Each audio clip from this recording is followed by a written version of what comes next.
ହଉ ଆପଣ ତ ମାନେ ମୁଁ ଯାହା ଶୁଣିଛି ଆପଣଙ୍କର ସମ୍ପର୍କରେ ବି ତ ଗୋଟେ ଗଡ ଗିଫ୍ଟେଡ ଆପଣଙ୍କର ଯେନ୍ ଟ୍ୟାଲେଣ୍ଟଟା ଆଉ ମୁଇଁ ପିଲାଦିନୁ ଶୁଣି ଆସୁଥିଲି ଯେହେତୁ ପାଖ ଲୋକ ବି ଆର ଆପଣଙ୍କର ସମ୍ପର୍କରେ ଅନେକ କଥା ମୁଇଁ ଶୁଣିଥିଲି ଯେ ଏନ୍ତା ଏନ୍ତା ସେ ହୁଏତ ସେ ମାନେ ତାଙ୍କର ଦୃଷ୍ଟି ଶକ୍ତି ବାଧିତ ହେଲେ ବି ଗୋଟେ ଦିବ୍ୟ ଦୃଷ୍ଟି ତାଙ୍କୁ ପ୍ରାପ୍ତ ହେଇଛି ବୋଲିକିରି ଗୋଟେ ମାନେ ମୋର ଧାରଣା ଥିଲା ଯେ ଜଣେ ଏଭଳି ମାନେ ଗୋଟେ ଯେନ୍ତା କି ଆମେ କହିସୁଁ ଆମେ ଜଣେ ଯଦି ଭଗବାନ ବା ଈଶ୍ୱର ଯଦି ଗୋଟେ ଅଙ୍ଗ ବା ଗୋଟେ ସେନ୍ସ ରେ ତାକୁ ଯଦି ଟିକେ କମ ଦଉଛେ ମାନେ ଅନ୍ୟ ସେନ୍ସ ମାନେ ତାର ଜାଗ୍ରତ ହେଇଯାସି ବୋଲିକି ଗୋଟେ ମାନେ ଧାରଣାଟା ଥିଲା ମୋର। ତ ଏବେ ମୁଇଁ ଦେଖୁଛେ ପ୍ରତ୍ୟକ୍ଷରେ ଆପଣଙ୍କର ଯେନ୍ ମାନେ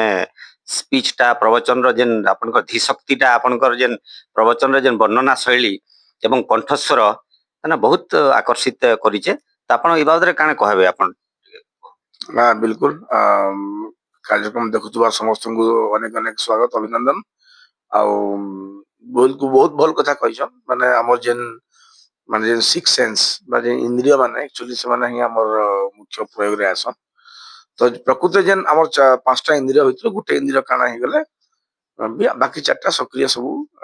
ହେଇ ଆସନ୍। ସେଟାକେ ଆମର ପ୍ରକୃତିରେ କୁହାସି ଗଡ ଗିଫ୍ଟେଡ ଟ୍ୟାଲେଣ୍ଟ। କିନ୍ତୁ ପ୍ରବଚନ କରବାରଟା ଗୋଟେ ବହୁତ ବଡ କଥା ହେ କାହିଁକି ଲାଗି ଦୁନିଆର ସବୁଥିରୁ ବଡ ମଞ୍ଚ ହଉଛି ପ୍ରବଚନ ମଞ୍ଚ। ତ ଇନେ ଯିଏ ବସି ସେ ତାର ବହୁତ ସମ୍ମାନ ରହିଛି। ସମ୍ମାନର କାରଣ ହଉଛି ଯେ ଆମର ଏଇଟା ହଉଛି ବ୍ୟାସ ପରମ୍ପରା। ବ୍ୟାସ ପରମ୍ପରା କେ ଆମର ଶାସ୍ତ୍ରରେ ବ୍ୟାସାୟ ବିଷ୍ଣୁ ରୂପାୟ ବୋଲିକି କୁହାଯାଇଛି। ଯେହେତୁ ଗୋଟେ ପ୍ରବଚକଟେ ହଉଛି ପ୍ରକୃତିରେ ଗୋଟେ ସୋସିଆଲ ୱାର୍କର। ତାର ପ୍ରବଚନ ଭିତରେ ସେ ଏନ୍ତା ମେସେଜ ଦବା ଯେନ୍ ମେସେଜରେ କି ପ୍ରତ୍ୟେକ ମାନଙ୍କର ମଙ୍ଗଲ ହବା। ତ ଯିଏ ସେ ମେସେଜଟା ଦେବା ସେଟା ଗୋଟେ ଆକ୍ଚୁଆଲି ହାଇଲି ଏଜୁକେଟେଡ ହେବାର ବହୁତ ଜରୁରୀ ହେ। ତ ପୂର୍ବ ସମୟରେ ଆମେ ଜାଣିଥିଲା 20 ବର୍ଷ ତଳେ ଯାହାର ଘରେ ବିକଳାଙ୍ଗ ଛୁଆ ଜନ୍ମ ହେଲେ ସେମାନଙ୍କୁ ତାଙ୍କର ମା ବାପା ତାଙ୍କର ପରିବାର ତାଙ୍କୁ ସମସ୍ତେ ଗୋଟେ ଅଭିଶାପ ବୋଲିକିରି ଗ୍ରହଣ କରୁଥିଲେ ଆଉ ତାକୁ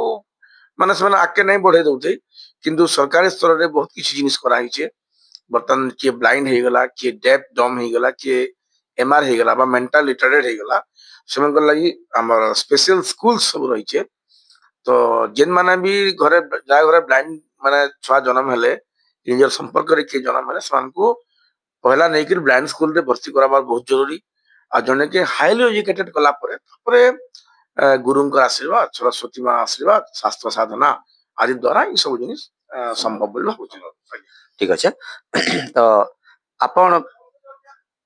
ମାନେ ଭାଗବତ ଉପରେ ଆପଣଙ୍କର ଜ୍ଞାନଟା ବହୁତ ଅଛେ। ସ୍ୱର ସୁଲଳିତ ସ୍ୱରରେ ଆପଣ ଗାଇ ପାରୁଛନ୍। ତ ଭାଗବତ କେ ସମ୍ପୂର୍ଣ୍ଣ ରୂପେ ଆପଣ ପଢିଛନ୍ କି କାଣା? ଭାଗବତଟା ଆପଣଙ୍କର ତାମାନେ ଗୋଟେ କଣ୍ଠସ୍ଥ ହେଇଛେ ନା ଆପଣ ତାକେ ପଢିକରି ଆପଣ ମାନେ ବିଶେଷ ମାନେ କି ଯେମିତିକି ସାରାଂଶଟାକେ ଆପଣ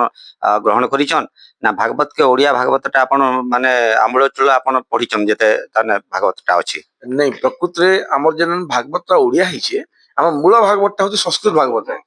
ତ ସଂସ୍କୃତରୁ ହିଁ ଓଡିଆ ତାର ଭାବାନ୍ତର ହେଇଛେ। ତ ମୁଇଁ ବୃନ୍ଦାବନରେ ମୋର ପରମ ପୂଜ୍ୟ ଗୁରୁଜୀ ଯିଏ ଅଛନ୍ ମଲ୍ଲୁକ ପୀଠାଧୀଶ୍ୱର ରାଜେନ୍ଦ୍ର ଦାସ ଜୀ ମହାରାଜ, ମୁଇଁ ତାଙ୍କର ପାଖେ ପ୍ରକୃତରେ ସଂସ୍କୃତ ଭାଗବତ ପହଲା ପଢିଛେ। ସଂସ୍କୃତ ଭାଗବତ ପଢିଛେ ମାନେ ଗୋଟେ ବିଦ୍ୟାର୍ଥୀ ଭଳିଆ ପଢିଛେ ଆମୂଳ ଚୂଳ, ମାନେ ଶ୍ଲୋକ ସହିତ, ଅର୍ଥ ସହିତ, ବ୍ୟାକରଣ ସହିତ।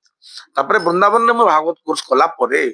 ବର୍ତ୍ତମାନ ଯେହେତୁ ମୋର ନେଟିଭ ପ୍ଲେସ ଓଡିଶା ହେ, ଯଦି ମୁଁ ବାହାରକେ ଯାଉଛେ ଦେଶ ବାହାରକେ ବି ଯାଉଛେ, ତ ଓଡିଆ ଭାଗବତଟା ମୁଁ ବର୍ତ୍ତମାନ ଟିକେ ଟିକେ ଅଭ୍ୟାସ କରୁଛେ। କିନ୍ତୁ ପ୍ରକୃତରେ ମୁଇଁ ବିଦ୍ୟାଳୟରେ ଭାଗବତ ସ୍କୁଲରେ ଭାଗବତଟା ପଢିଛେ। ଆଉ ଓଡିଆଟା ମୁଁ ଏବେ ଧୀରେ ଧୀରେ ଅଭ୍ୟାସ କରୁଛି। ଆପଣଙ୍କର କଥାରେ ତ ପ୍ରାୟ ଇଂଲିଶ ଆସୁଛି ଆର ଆପଣ ମାନେ ଏକଦମ ଗୋଟେ ତାମାନେ ଯେନ୍ତା କି ଫ୍ଲୁଏନ୍ସି ଇଂଲିଶରେ ଫ୍ଲୁଏନ୍ସି ଅଛେ। ଆପଣଙ୍କର ନଲେଜଟା ଡିପ୍ ନଲେଜ ଅଛେ ବୋଲିକି ମୁଁ ଭାବୁଛେ। ଆଉ ଏଇଟା ଜଣେ ଏବ୍ରୋଡ ନେଇ ଗଲେ ଆଉ ଇଂଲିଶ ମାନେ ଭଲସେ ସେ ଯଦି ଅଧ୍ୟୟନ ନାଇଁ କଲେ ସେ ତାମାନେ ନାଇଁ ଜାଣିପାରେ। ତ ଇ ସବୁ ଯେନ୍ ଆପଣ ଯେନ୍ ମାନେ ଇଏ କରିଛନ୍ ଆପଣଙ୍କର ଯେନ୍ ଏକୁମୁଲେଟ କରିଛନ୍ ବା ଆପଣ ଯେନ୍ ଅର୍ଜନ କରିଛନ୍ ଜ୍ଞାନଟା ଆପଣଙ୍କର ସାଧନାଟା ସେଥିରେ ନିଶ୍ଚିତ ରୂପେ ରହୁଛି। ଆଉ ଜଣେ ଯଦି ସାଧନା ନ କଲେ ସାଧକ ନହେଲେ ଏତେ ସବୁ ଜ୍ଞାନର ଅଧିକାରୀ ହେବାଟା ସହଜ ନୁହେଁ। ଆମେ ତ କହୁଛୁ ଯେନ୍ତା କି ଆଗରୁ କଥାଟେ ପଡିଥିଲା ଆମର ସାଙ୍ଗେ ଜଣେ ବ୍ଲାଇଣ୍ଡ ହେଇଗଲା ମାନେ ସେ କାଣା କରୁଛି ମୋର ଭାଗ୍ୟଟା ଏମିତି ଖରାପ ଆଉ ମୁଇଁ ଘରେ ବସି ରହିମି କି ମୋର ମାନେ ଗୋଟେ ହ୍ୟାଣ୍ଡିକ୍ୟାପ୍ଟ ହେଇଗଲି ଲୋକ ତ ଆପଣଙ୍କୁ ମାନେ ଯେମିତି ଗୋଟେ ଆଭଏଡ କରିବେ ଆପଣ ଜୀବନଟା ସେମିତି କଟିଗଲା କିନ୍ତୁ ଆପଣ ସେଟାକେ ଗୋଟେ ପ୍ଲସ୍ ପଏଣ୍ଟ ହିସାବରେ ନେଇଛନ୍ତି ଆମର ଜୀବନରେ ପଜିଟିଭ ସେନ୍ସରେ ନେଲେ ଚ୍ୟାଲେଞ୍ଜ ହିସାବରେ ନେଇଛି ଆକ୍ଚୁଆଲି ଚ୍ୟାଲେଞ୍ଜ ହିସାବରେ ଏଥିଲାଗି ନେବା ପଡିছে ଯେ ଆମ ମାନଙ୍କୁ ଆକ୍ଚୁଆଲି ଡିସେବୁଲ ବୋଲି କୁହାହଉଛି ଡିସେବୁଲ ବା ଭିନ୍ନକ୍ଷମ ଦିବ୍ୟାଙ୍ଗ ବୋଲିକିରି କିନ୍ତୁ ମୋର ହିସାବରେ ଜଣେ ସ୍ପେଶାଲ ପର୍ସନ ବ୍ଲାଇଣ୍ଡ କିମ୍ବା ଅକ୍ଷମ ଲୋକ ସେ ଡିଫରେଣ୍ଟଲି ଏବୁଲ ହେ ତାକେ ମାନେ ଡିସେବୁଲ ବୋଲି କୁହାଯାଇପାରେ ସେଥିଲାଗି ତାର ଇଚ୍ଛା ଶକ୍ତି କନଫିଡେନ୍ସ ଆଉ ଭଗବାନଙ୍କ କୃପା ଦରକାର ଆଉ ଠିକ ଅଛି ଆଉ ଆପଣ ମୋର ମାନେ point of view in my point of view ଆପଣ ତ ଗୋଟେ ସନାତନ ଧର୍ମକେ ଆପଣ ଯେକୌଣସି ଭାଷାରେ କୁହନ୍ତୁ ଆପଣ ଯେନ୍ ମାନେ ହିନ୍ଦୀରେ କୁହନ୍ତୁ କି ସଂସ୍କୃତରେ କୁହନ୍ତୁ ସଂସ୍କୃତ ତ ହଉଛି ଆମର ମୂଳ ଭାଷା ଯେହେତୁ ଶାସ୍ତ୍ରୀୟ ଭାଷା ବୋଲି ତାକେ କୁହାଯାଉଛି ଆଉ ସଂସ୍କୃତ ଭାଗବତ କେ ଏକା ଜଗନ୍ନାଥ ଦାସ ଓଡ଼ିଆରେ ଅନୁବାଦ କରିଥିଲେ ଏବଂ ମୂଳଟା ହଉଛି ସଂସ୍କୃତ ଆପଣ ମାନେ ଗୀତା ଉପରେ ଆପଣ କଣ କହିବେ ମୁଁ ଯାହା କହୁଛି ଭଗବତ ଗୀତାଟା ହଉଛି ଆମର ଧର୍ମଗ୍ରନ୍ଥର ମାନେ ସବୁ ଧର୍ମଗ୍ରନ୍ଥ ଯଦି ରହିବ କି ନ ରହିବ ଅଲଗା କଥା କିନ୍ତୁ ଗୀତାଟା ଯଦି ତିଷ୍ଠିକ ରହେ ତାହେଲେ ଆମ ସନାତନ ଧର୍ମଟା ବଜାୟ ରହିବ ବୋଲିକିରି ଜଣେ ମହାତ୍ମା କହିଥିଲେ ତ ତାର ଉପରେ ଗୀତା ଉପରେ ଆପଣ ବିଲକୁଲ ବହୁତ ବଢିଆ କଥା କହିଛ ଆମର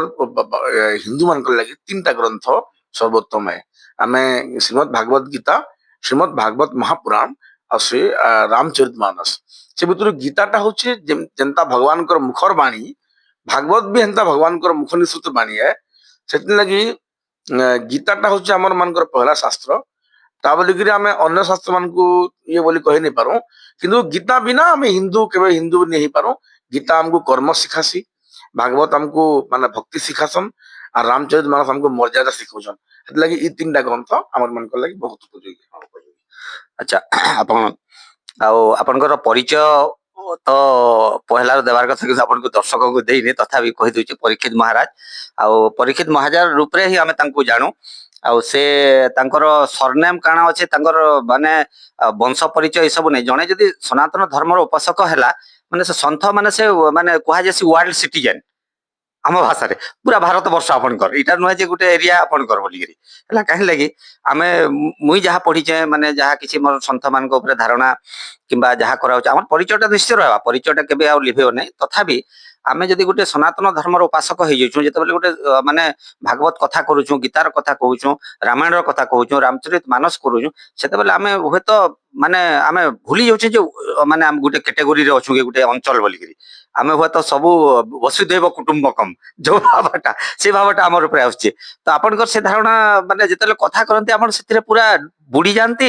ନା ଆପଣଙ୍କର କଣ ମାନେ କଥା କଲେ ଆପଣ ବି ଆନନ୍ଦ ଉଠାନ୍ତି କି ମୁଁ ଆନନ୍ଦ ଉଠାଏ କିନ୍ତୁ ମୁଁ ପ୍ରଥମେ ମୁଁ ଜାଣିଛି ମୁଁ ହଉଛି ସନାତନୀ କାରଣ ମୋର ଯେନ୍ ଇନଷ୍ଟାଗ୍ରାମ ଆକାଉଣ୍ଟ ଆଦି ବି ଅଛି ସବୁଥିରେ ସନାତନୀ ପରୀକ୍ଷିତ ମହାରାଜ ଲେଖା ହେଇছে